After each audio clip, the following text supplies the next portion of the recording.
rápido. Diego trabaja hace ya 19 años o más en Microsoft. Es actual el gerente general de Microsoft para la TAM. Entiendo que está en proceso de transición, así que nos va a contar un poco más. Pero en definitiva es el responsable de llevar a cabo las estrategias de los negocios y operaciones de la compañía para la región, así como la relación con los clientes, los socios y la promoción de nuevos servicios y productos. En su rol también gestiona el talento, la atracción y la consolidación de los equipos, así como la ejecución de la misión corporativa de Microsoft en la región. Ocupó varios cargos de consejeros en varias organizaciones en Argentina, y en el 2019 fue galardonado por la Universidad de Buenos Aires por su distinguida carrera corporativa. Y Diego va a conversar con Mercedes McPherson. Mercedes cuenta con una extensa carrera en áreas de gestión de talento, y actualmente es la Chief Talent and Diversity Officer de una empresa llamada Globant, compañía de servicios de tecnología y uno de los pocos unicornios que tiene la Argentina. Tiene a su cargo el desarrollo de la estrategia y la gestión de talento, así como los programas de diversidad para los casi más de 10.000 empleados que tiene Globant a nivel mundial. Es un honor para nosotros poder contar con los speakers como Diego y como Omer, así que si están ahí escuchándome, los invitamos a que tomen el micrófono y empecemos a conversar. Estuvimos conversando con ellos previamente, así que tenemos algunas ideas sobre las cuales vamos a conversar, así que vamos con Mary y con Diego. Hola a todos, ¿cómo están? Hola Gaby, hola Ari, hola a todos. Saludo a Coco y Gabriela, muy buena conversación. No sé si está Mercedes ahí. Acá estoy, hola Diego. ¿Cómo Hola, te va? hola a todos, buenas tardes, buenas noches para algunos. Los Solamente tenemos saludo a Mercedes conectada desde Bogotá, así que potenciado está más internacional que nunca. Así es, está un poquito más temprano que nosotros acá en Buenos Aires ella, todavía media tarde. Tal cual. Bueno, muchas gracias por la invitación y Mercedes, te cedo la palabra para que arranques con nuestro intercambio. Bueno, buenísimo. Muchas gracias, la verdad que muy contenta de estar acá, muy inspirada por la charla anterior. Coco me llevó a mi infancia, me hizo acordar a cuando iba con mi abuela a la cárcel. Mi abuela era catequista de cárcel y rezábamos el rosario los domingos, así que la verdad es que me trasladó un poco. Me parece increíble lo que comentaron. Y nosotros acordamos en la charla anterior contar un poquito o conversar acerca de algunos puntos que nos parecían relevantes, que nos atraviesan a las organizaciones, independientemente de dónde estemos, vinculadas al desarrollo de talentos, que son el liderazgo, la cultura y la diversidad y la inclusión. Así que podemos arrancar por ahí, que va a ser un poco nuestra hoja de ruta de esta charla. Como contaba Gabriel, y para arrancar, estoy trabajando en Globant hace 11 años, he pasado por muchos roles. Sin dudas este es el más desafiante que he tenido, que es el que involucra la diversidad y la inclusión, y lo tomo como un compromiso personal y profesional. Me apasiona lo que hago. Tengo la fortuna de haber visto crecer esta compañía desde Argentina y de haber empujado el lápiz también, y de haberle puesto mucho el cuerpo en primera persona, ya que 7 años estuve a cargo del área de reclutamiento, que es una de las áreas de más intensidad, diría, en organizaciones como las nuestras, ¿no? de talento intensivo. Y hoy estamos pasando por un contexto muy particular. Desde el mes de marzo estamos todos en nuestras casas, resignificando todo lo que significa trabajar. Nos ha puesto el desafío de trabajar desde casa, trabajar con niños, ser a veces papás y maestros a la vez, y los líderes en la organización han tenido, creo que, los desafíos más grandes. Sin dudas, el seguir trabajando con el mismo compromiso, el tener clientes que quizás la estaban pasando mal también en sus propios negocios, el tener que estar cerca de los equipos. En general nosotros somos organizaciones muy jóvenes, y el tener gente enferma es algo que no acostumbramos tener, no acostumbramos a manejar, porque suelen ser casos muy, muy puntuales. el estrés que nos ha generado el confinamiento. O sea que los líderes han tenido que manejar en verdad la parte más compleja, acompañando a los equipos, y han estado realmente, han despertado creo que la admiración de las organizaciones, porque se han puesto los equipos a cargo, ¿no? Mer, te hago una consulta en base un poco a esto que estás contando y desde la perspectiva tuya, tanto como la de Diego. Hablábamos un poco al inicio del tema de cultura, ¿no? Entonces, lo primero que les pido es si nos pueden ayudar a los que no vienen tanto del lugar del rol corporativo, ¿qué significa la cultura o cómo pueden ver la cultura, Diego, en una compañía como Microsoft? ¿Qué significa al final esto de cultura? Porque son conceptos bastante abstractos para mucha gente que no lo vive tan el día, y sobre todo después pensar es cómo se hace en contextos de crisis tan fuerte. Digo, ¿qué es lo que se pone en juego de esa cultura en un contexto como este? Te diría, gracias por la pregunta, Gaby, para arrancar un poco y complementar donde arrancó Mercedes. A ver, la mejor definición de cultura que yo encontré, y Mercedes dirá si opina lo mismo que yo, ¿no? Es lo que pasa cuando nadie está mirando, digamos, ¿no? La realidad de cómo se comportan los equipos, cómo se comportan las personas en una organización, y es la base de cómo se toman decisiones, ¿no? La cultura es aquello que define cómo tomas decisiones sobre una persona, cómo contratás una persona, cómo premiás a una persona, cómo los equipos interactúan, intercambian. Digo, la cultura es la esencia de las organizaciones, ¿no? O de cualquier grupo. Cualquier grupo tiene cuando un equipo te dice la mística, para mí está hablando de la cultura, ¿no? Porque la cultura es difícil de describir. Ahora, te diría, para mí, en este contexto de pandemia, la cultura es lo que pasó por el momento de verdad o el momento de prueba más grande. Hay dos extremos, la cultura de las organizaciones y los líderes. Fuimos y somos testeados todos los días, porque la cultura puede describirse de una manera, y en un contexto de extremo de crisis, como el que describía Mercedes, se pone a prueba si lo que vos decías que eras como organización es lo que realmente te comportaste. Lo mismo que te pasa como líder. Vos declamabas que eras un líder empático, que eras un líder que le gustaba trabajar en equipo, que querías aprender, y inclusivo, y a la primera de cambio en medio de la crisis te volviste al otro extremo. Entonces yo creo que la pandemia pone todos los días a prueba la cultura de las organizaciones y a los líderes. En el caso particular, te diría, de Microsoft, nosotros estamos en un proceso donde hace 6 años hubo una bisagra en la compañía y en la cultura, que es la llegada de un CEO nuevo, que lo primero que hizo fue redefinir la cultura, ¿no? O sea, la cultura en Microsoft del pasado estaba más bien sustentada en 6 valores. Y Satya Nadella llegó y dijo, voy a correr un minuto los valores al costado, siguen estando, pero arriba de todo lo que hacemos voy a poner la cultura. Y los pilares que definió la cultura fue lo que él llama el growth mindset, que es un concepto de Carol Dweck, que habla de la cabeza que está todo el tiempo aprendiendo, ¿no? Ahora que hablamos de la cultura del error, tiene mucho que ver con eso. O sea, si estás fixed mindset, es aquel que no aprende el error. Growth mindset, estás todo el tiempo aprendiendo. Una cultura centrada en el cliente, una cultura de diversidad e inclusión, una cultura de un solo equipo, y si lograste todo eso, haces la diferencia y pones en acción la misión de la compañía. Te diría que hago una pausa ahí, pero esos son los 5 pilares de la cultura, y de ahí, hace 6 años, se desprendió todos los cambios organizacionales que pusieron a la organización en lo que es hoy, y en los últimos 6 meses una fenomenal evolución o profundización de alguno de estos pilares, que lo dejo para después.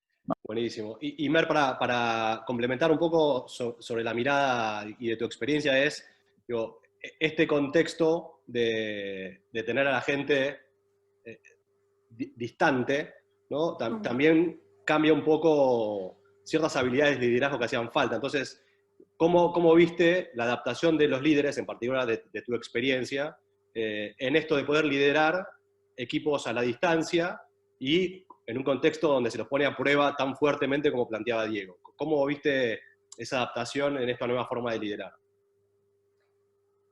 Primero, sí, definitivamente coincido con lo que Diego planteaba antes respecto a la definición de cultura. Segundo, nuestros equipos, nosotros somos 13.000 y estamos distribuidos en 17 países. Esos equipos están conformados por personas que ya trabajaban muy geográficamente dispersos, equipos geodistribuidos. Entonces la distancia no es nueva para los líderes, que ya están acostumbrados a trabajar así, los equipos también. Lo que cambió drásticamente es la reconfiguración de muchos equipos por las crisis que han vivido algunas industrias que eran clientes desde muchísimos tiempos, y había equipos armados, constituidos, trabajando, conociendo muy bien al cliente de la industria, y de repente tuvieron que reconfigurarse esos equipos. Esto fue un cambio importante, muy vinculado con lo que decía Diego también respecto de la necesidad de adquirir nuevas habilidades y el reskilling, ¿no? ¿Cómo me reconfiguro para ser más empleable, para poder adaptarme a la demanda y empezar a trabajar quizá desde cero, generando una nueva historia en otro equipo? Y por el otro lado, lo que sí fue muy desafiante es, creo que el trabajar desde casa, porque es trabajo, no estamos en casa, estamos trabajando desde casa todos juntos, a veces colisionando por los espacios, desde un lugar mucho más humano, porque el perro ladra, entra el niño que no tenía que entrar en el medio de la llamada, te toca el timbre del carrito del supermercado que llegó con el delivery y estás en el medio de una llamada importante. Entonces, ¿cómo nos encontramos desde un lugar mucho más humano y en el que estamos todos exactamente en la misma situación? Creo que eso fue muy desafiante. Nosotros hicimos una encuesta en la que preguntábamos a la gente cómo la estaba pasando, y al principio, en el mes de marzo, nosotros arrancamos trabajando desde casa a mitad de marzo, en un 98% de la población. La gente decía, el 86% dijeron, estoy bien, estoy trabajando bien desde casa, y a medida que el tiempo fue pasando, empezamos a notar que eso fue cambiando, que fuimos cansándonos de esta rutina y sobre todo del confinamiento. El líder empezó a pedir otras herramientas, empezó a tener que profundizar aquello que quizá antes lo percibía de alguna u otra forma, esto que le llaman el olfato digital, o el tener que estar mucho más atento a lo que está pasando, a leer, a profundizar los sentidos para entender si las personas la están pasando bien o si hay algo que los está afectando realmente. Entonces, de ahí creo que hubo un desafío muy, muy, muy importante. Bien, y si quieren, como para ir cerrando también un poco, pensando de acá en adelante, estamos hablando un montón y se escucha esto de la nueva normalidad, de qué va a pasar, de si el home office vino para quedarse, de qué va a pasar al final con el futuro del trabajo. Diego, en el caso de ustedes, por lo menos, ¿cómo lo están viendo? ¿Qué están planificando en términos de cómo va a seguir este proceso con no sé, o desarrollo de nuevas habilidades, o nuevas herramientas, o nuevos formatos de trabajo? Primero, yo coincido con toda la descripción que hizo Mercedes, y creo que, volviendo al punto que comentaba al principio, hay mucho de los líderes actuando como modelo en este sentido, ¿no?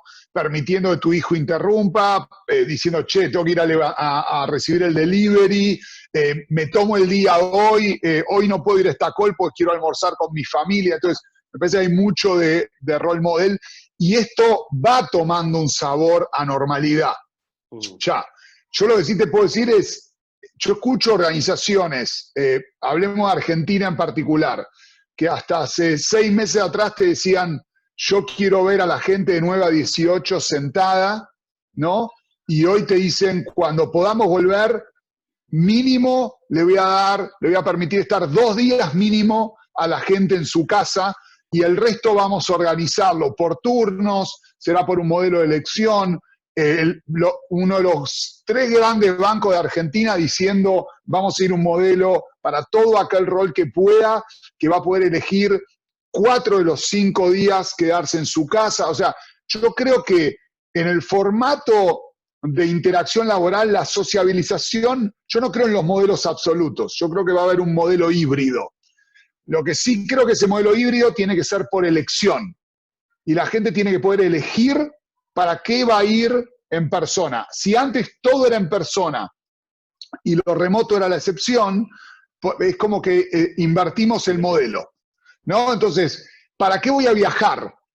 ¿Para qué voy a ir a un evento? Voy a ir si me otorga un valor, si tiene algún retorno para mí. Ahora, todo depende del rol. Acá Mirta pregunta qué pasa con los sindicatos. Y sí, por supuesto, va a depender mucho del tipo de trabajo y el tipo de rol, ¿no? Entonces, aquellos roles que puedan y que bajo los temas sindicales y la ley laboral y la ley de teletrabajo se puede hacer, yo veo un modelo híbrido, un modelo por elección, veo a las empresas todas transformándose a entregar servicios y productos en forma remota, veo a nosotros como consumidores decidiendo que no quiero ir a perder mi tiempo a hacer una compra en persona, salvo que me dé una experiencia o un valor determinado. Entonces, veo una evolución hacia ese lado muy profunda, y en el ámbito laboral y sobre todo en el ámbito de la tecnología o en los trabajos más de servicios profesionales, veo mucho más hacia el extremo de lo híbrido, ¿no? Buenísimo. Mer, ¿en tu caso? Sí, yo coincido con Diego también. En términos generales creo que va a ser las oficinas van a tener una nueva funcionalidad, lo estamos pensando, la gente nos lo está diciendo y lo estamos escuchando, sobre todo en las grandes ciudades donde las distancias y los tiempos de movilidad, digamos, impactaban en la vida de la persona, es donde más la gente pide poder tener esta posibilidad de administrar su jornada laboral, de definir cuántas veces por semana quiere regresar al trabajo. Creo que ya no nos imaginamos más los mismos espacios individuales que teníamos, donde nos empoderábamos de este escritorio, sino que van a ser mesas compartidas, mesas de trabajo, mesas con un propósito.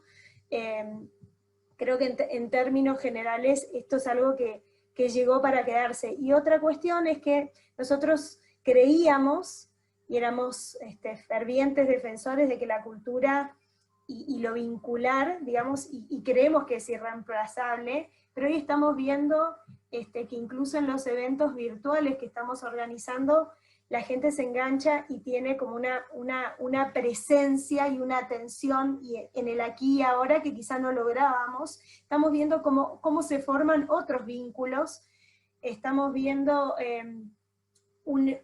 como también comentaban antes, que se expande el ámbito donde no es solo el empleado, sino es el ámbito familiar, el que de alguna forma se incluye ya en ciertos eventos.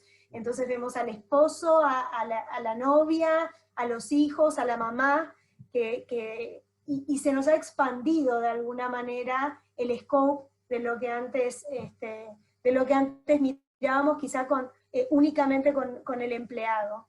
Y creo que definitivamente esto llegó para quedarse, lo estamos escuchando así, y es un pedido muy claro de la gente. Está buenísimo, está excelente. Entonces, ahora sí, ya como para ir cerrando, no sé si, Diego, te queda alguna idea, algún mensaje que quieras contarnos, igual que Mer, y después, si quieren, hacemos un pequeño resumen. Sí, yo diría, antes Gabriela y Coco hablaron de inclusión en un ámbito muy específico, un sector de la sociedad que cada uno de ellos tiene una misión espectacular que atender. En el ámbito laboral también la inclusión se resignificó, porque antes vos trabajabas en las organizaciones en conceptos de diversidad e inclusión en los temas más visibles, ¿no? Entonces, trabajabas en género, en educación, en edad, en estilo, en algún punto, en discapacidad, en una serie de cosas. Ahora, vos fijate que en este contexto de pandemia, dos profesionales del mismo nivel en una organización, ¿no? Dos gerentes de una organización, hombres argentinos, educados en la UBA, caucásicos, de 40 años, casados con 2 hijos, para el modelo de diversidad e inclusión del pasado, eran lo mismo, no eran diversos, ¿ok? Ahora, sin embargo, en el contexto de la pandemia lo agarró a uno de ellos con, no tiene padre, tiene madre, su madre tiene 80 años, está muy afectada por el virus, vive en un departamento de 2 ambientes, no tiene dispositivos para sus hijos. Y el otro vive en una casa en Pilar, tiene a sus padres sanos, jóvenes, tiene dispositivos para todo el mundo, una casa de 250 metros cuadrados. Las dos personas que eran iguales en el contexto pre-COVID, hoy son completamente diferentes. Lo que requieren de las organizaciones es completamente diferente. La empatía que sus equipos tienen que tener con ellos, la organización tiene que tener con ellos, es completamente diferente. Lo que ellos necesitan de apoyo, de complemento de sus equipos, es completamente diferente. Entonces, creo que si hay algo que nos dio este contexto en el ámbito laboral, es que la empatía por los demás, la empatía por uno mismo, es fundamental. Ya no hay vuelta atrás. El nivel de relevancia que tomó, el trabajo en equipo, ¿no? El interesarte por el otro, el aprendizaje, el ser curioso por lo que al otro le está pasando, me parece que se resignificó y nos conectó desde un lugar que antes tal vez no nos había conectado, porque tenés conversaciones con un nivel de profundidad que tal vez en el pasado no tenías, ¿no? Entonces, ni hablar los equipos distribuidos como Globant o Microsoft o cualquier organización donde las personas están en distintas ciudades o distintos países, donde la cuarentena o el aislamiento se vive desde un lugar diferente. Entonces, el humor de las personas es diferente, tus hijos atraviesan otro modelo de ciclo escolar, ¿no? Y todas esas diferencias que resignifican el valor de la diversidad y la inclusión y cómo trabajarlo. Está buenísimo, buenísimo, Diego, muchas gracias. Mer, ¿algún comentario? Y yo creo, coincido con lo que decía Diego, y creo que también algo que recuerdo, por ejemplo, es la importancia de la mirada local y a la vez la estrategia global, ¿no? O sea, cuando definimos, cuando uno toma una decisión como esta, mirando la globalidad, después tiene que ver cómo le pega a cada realidad y no perder de vista. Yo me acuerdo que en un principio, cuando hablábamos de irnos todas a nuestras casas en marzo, la oficina nuestra en Resistencia me decía, pero nosotros no tenemos COVID, tenemos dengue, desde siempre, no desde ahora.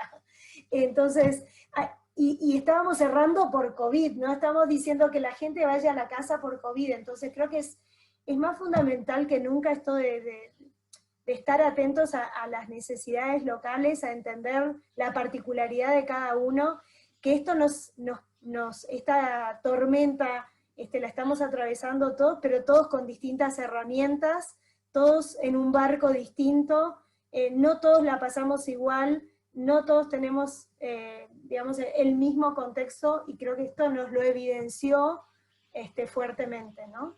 Sí, súper de acuerdo.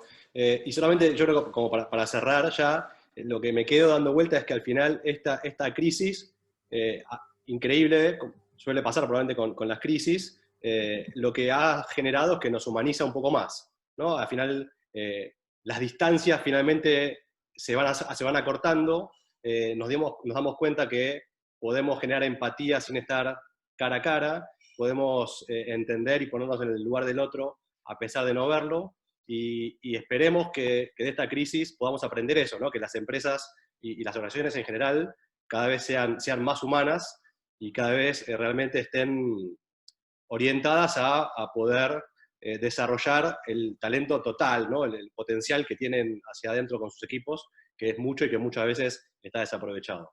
Así que, Mer, Diego, muchísimas gracias por el tiempo, genial, nos quedaron un montón de ideas, nos quedaríamos charlando mucho con ustedes, yo creo que nos van quedando conceptos que iremos después absorbiendo, así que una vez más, muchas gracias y los invitamos a seguir conectados. Gracias, si Diego, gracias, Mer. Muchas gracias y apoyar a Azul Solidario, ¿no? Que es parte del objetivo de este encuentro. Un placer. Muchas gracias. Gracias. Hasta luego. Gracias, Chao. chicos.